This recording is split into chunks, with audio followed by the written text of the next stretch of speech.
Amandine Pélissard et Louise Orgeval font l'objet d'une légère prise de bec sur les réseaux sociaux. La raison ?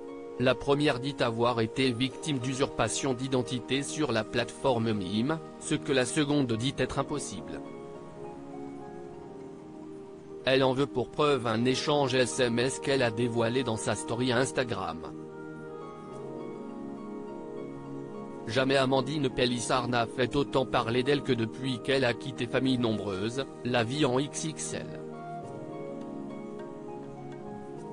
Il faut dire que la maman de bientôt 9 enfants a entrepris un virage à 180 degrés puisqu'elle s'est lancée dans l'industrie du porno. Après s'être essayée aux photos de charme sur des plateformes payantes, elle a signé un contrat avec la société de production Jackie et Michel. Une reconversion qui lui vaut bien des critiques, notamment vis-à-vis de sa progéniture, qui pourrait un jour être confrontée à des moqueries ou, pire, tomber sur ses contenus sensibles. Mais il se pourrait bien qu'elle ne soit pas la seule vedette du programme de TF1 à s'être lancée dans ce business. Il y a peu, une page Mime mettant en vedette Louise Orgeval, qui s'est récemment séparée de Kevin, a fait surface.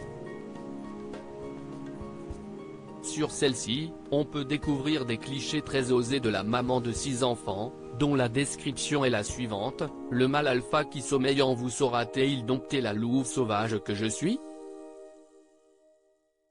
Sauf que la principale intéressée nie en être à l'origine.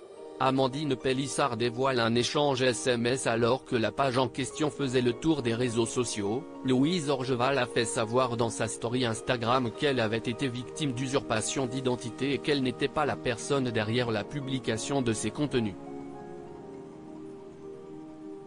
Peu après, Amandine Pélissard a publié un message qui laissait entendre qu'elle ne croyait pas en sa version.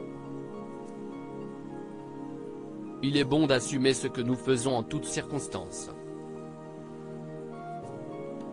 Que certaines y méditent, a en effet écrit la compagne d'Alexandré, qui a toutefois assuré par la suite qu'elle ne parlait pas de la maman de 6 enfants.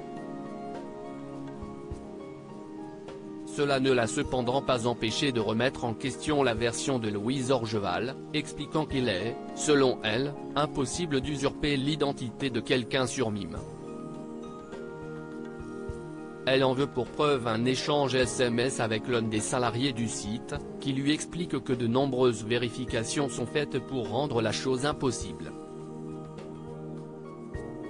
Parmi les pièces demandées, leurs pièces d'identité, un selfie de sécurité, leurs informations personnelles, la validation de leur numéro de téléphone et un compte bancaire à leur nom.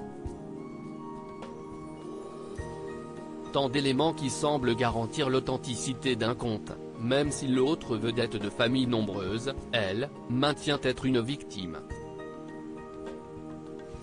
Alors, qui dit vrai ? Affaire à suivre.